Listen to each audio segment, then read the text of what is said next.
How do music composers like A.R. Rahman produce such emotionally moving songs? You may have wondered. Yet, we all may have given up on this question, thinking that only the composers themselves know and that we will never even get a hint of the answers. While we may not be able to figure out all of the answers, we certainly can find significant pieces in this puzzle. That is exactly what we will do throughout this video. In this video, we will be analyzing one of A.R. Rahman's finest recent releases, the song Humnawaa from 99 Songs, sung by Arman Malik and Sasha Tirupati. But how will this analysis help us answer the question I initially posed about how composers produce emotionally moving tracks? Well, we're going to look into how A.R. Rahman does this in the case of Humnawaa. In other words, our aim is to figure out what musical techniques A.R. Rahman uses in order to control our emotional response to the song. Before I proceed though, a short caution. If you haven't heard the song Humnawaa before, or you don't remember it, I would highly recommend you listen to the song now, as I will be referencing the song itself on multiple occasions. You'll find a YouTube link to the song in the description. I said earlier on that our aim is to figure out the musical techniques that A.R. Rahman uses in order to get a certain emotional response from us listeners. But what is this target emotion? The truth is, there is no one singular answer, as emotions depend on the listener.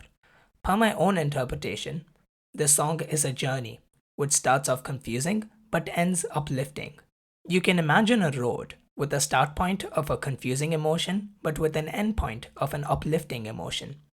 If you disagree with this interpretation though, feel free to leave in the comments what you feel by listening to this song.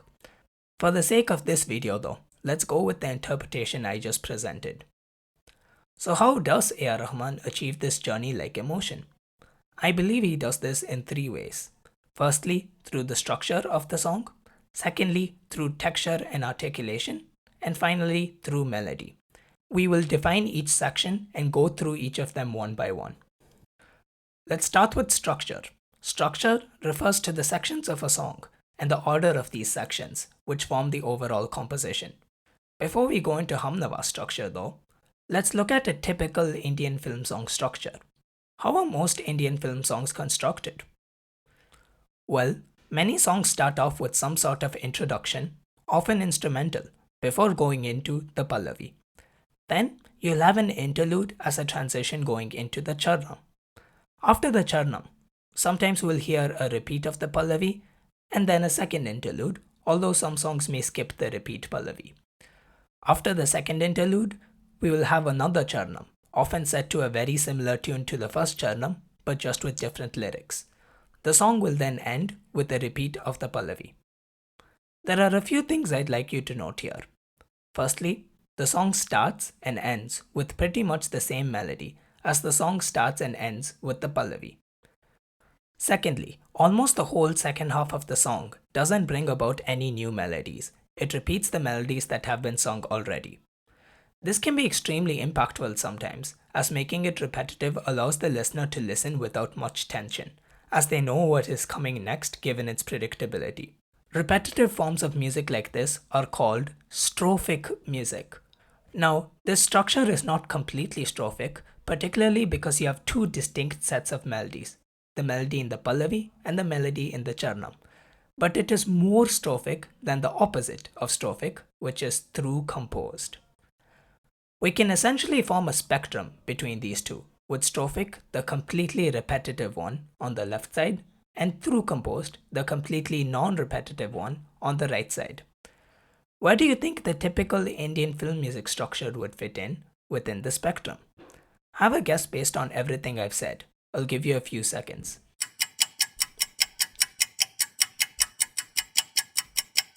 Well, we can estimate that it would be around there.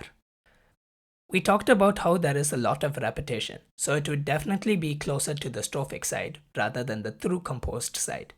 But it's not fully repetitive, so it wouldn't be fully strophic. With this in mind, let's take a look at Humnawaa structure. Whoa, okay. This may seem overwhelming, but let's look at it generally. Just focus on the center parts here. The timestamps are just for your reference. What do you notice? Well, firstly, there are a lot more colors, which must mean there are a lot more sections. And that's true. In the typical structure we looked at before, we only had the Pallavi and the Charnam.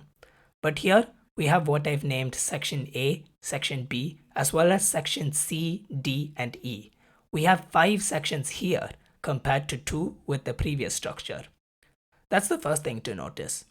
Secondly, the ending 2 sections of the song, essentially the second half of the song, are non-repetitive. They present completely new ideas with new melodies. They aren't repeats of what we have already heard up until this point. This sort of unpredictable structure is called through composed. While there is some repetition in the song, particularly with repeats of section B and section C, the song is mostly non-repetitive. This means that the song is more through composed. So if we go back to the spectrum that I was talking about earlier, where do you think Humnawaa structure would fit in? I'll give you a few seconds again.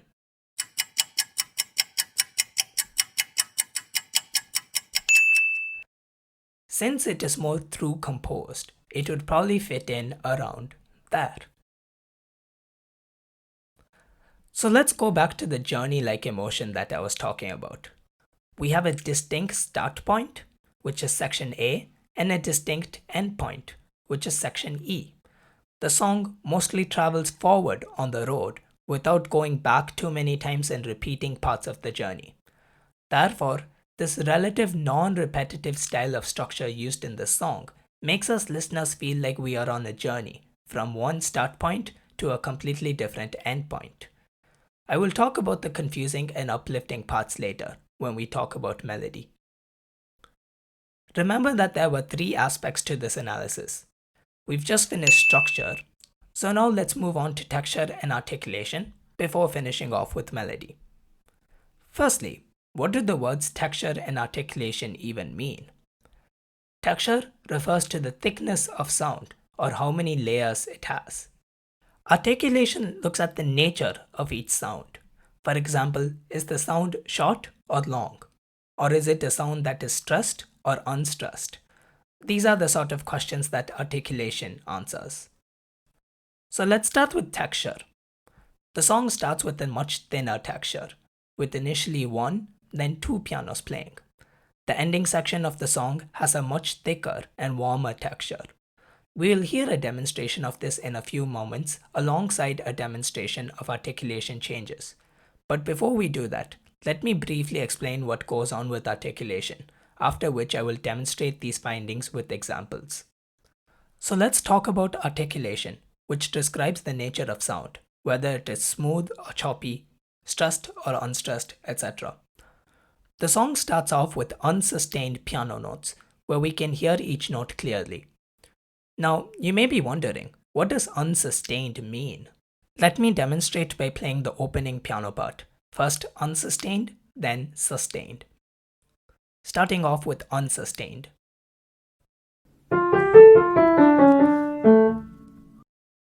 Now, let me play it sustained. You could probably hear the difference. The second one sounded like it had longer lasting notes with an echo effect. Humnawaa at the beginning uses more of the unsustained playing style, the one without the echo, which is what you heard first. This form of playing was actually used in a style of music called fugue, particularly in faster paced fugues, which was popularized by Bach, a German composer. The music that you hear in the background right now is fugue music. I'm not going to go into detail about fugues for the sake of time, but if you want to learn more about Humnawaa's links with fugue music, feel free to read my written analysis of this song. The link is in the description.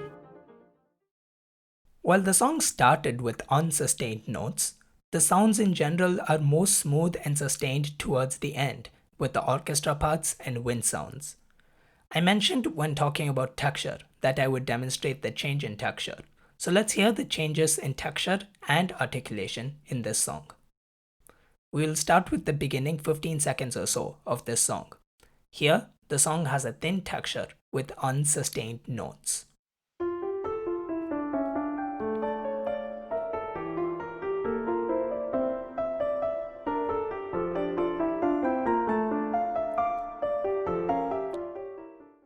Hopefully, you are able to make out the thin texture and unsustained notes. Now, let's listen to part of the middle of the song. The texture here is slightly thicker with more layers, and there are more sustained and smooth parts, although the piano remains unsustained.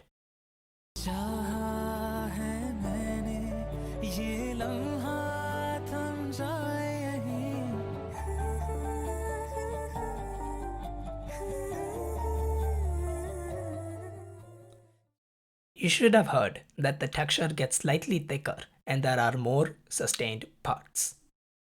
Now let's listen to the ending section of the song. The texture here is thickest with the most layers, and all parts are sustained, including the piano.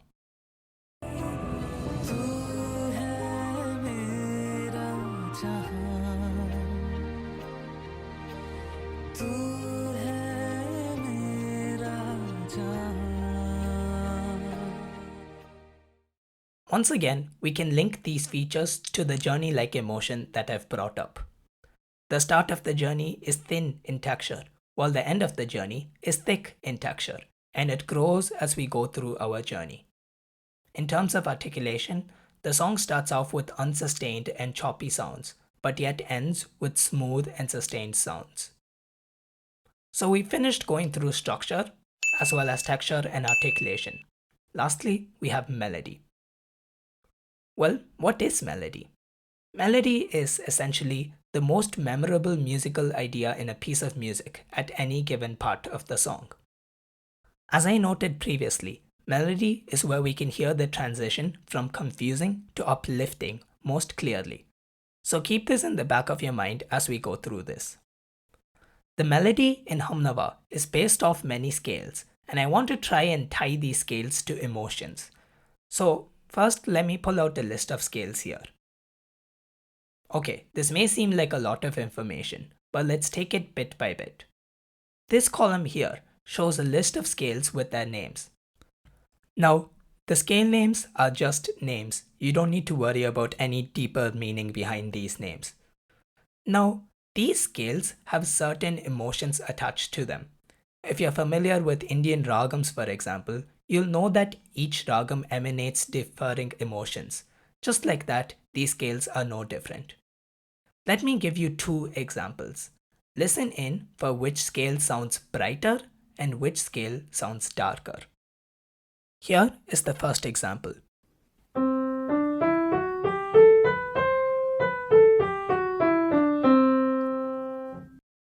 Here is the second example.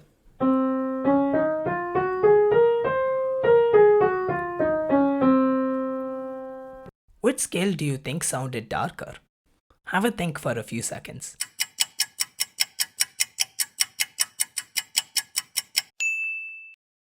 Hopefully, you felt that the second one sounded darker. The second one was Locrian, the scale on the bottom of this list. The first one I played was Lydian, the scale on the top of this list. The order in which I have listed these scales goes from bright to dark as we go from top to bottom. The lower the scale is on this list, the darker it sounds. With this in mind, how could we express this relationship in numbers? Well, I decided to make up something called a darkness rating. The higher the darkness rating, the darker the scale is.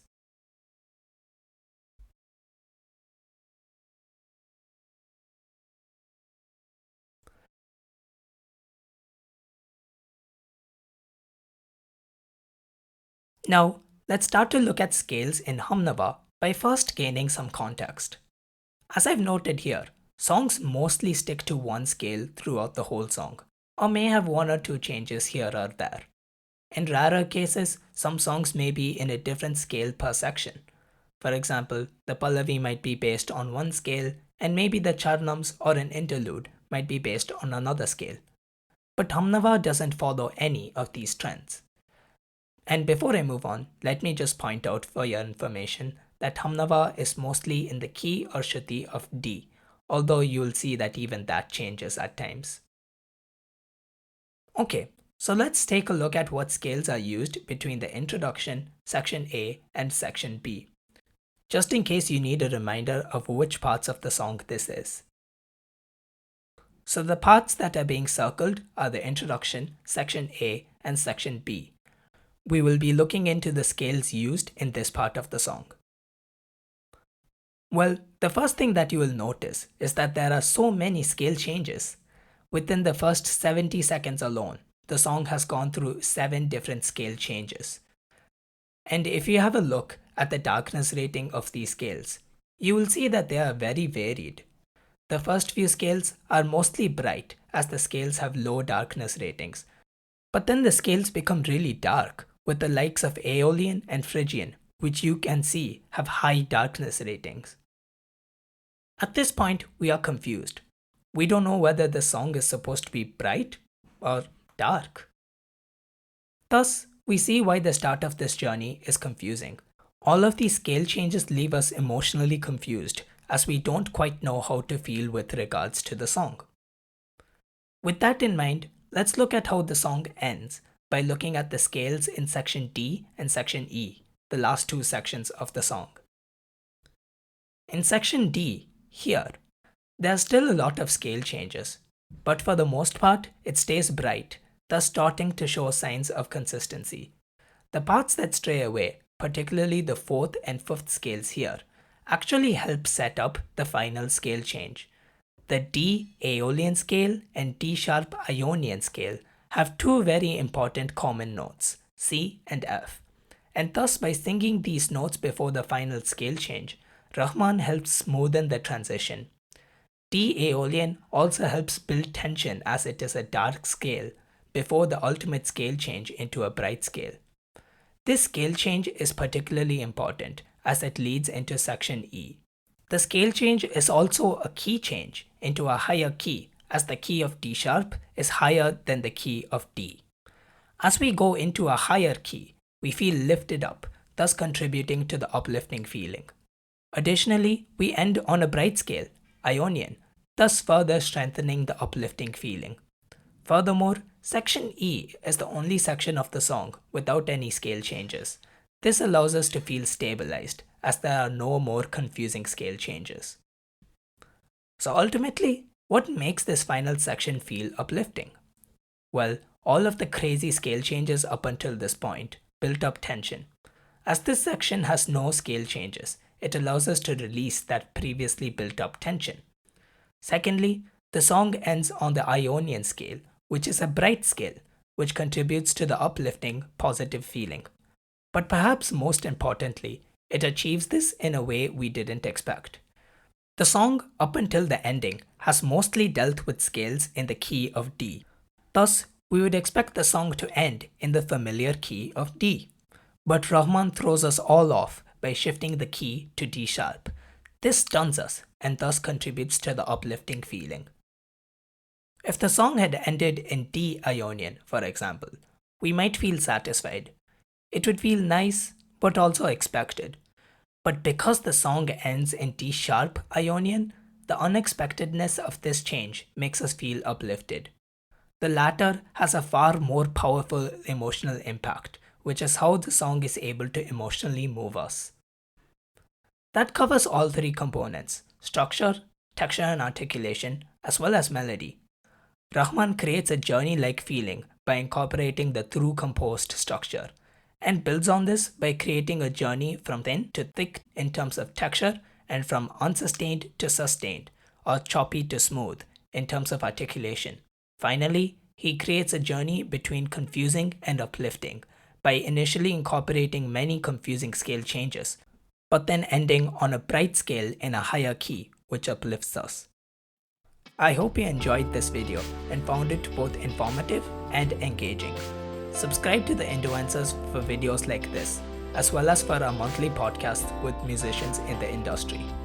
Do check out our social media and homepage, as particularly the homepage has lots of content for you to check out.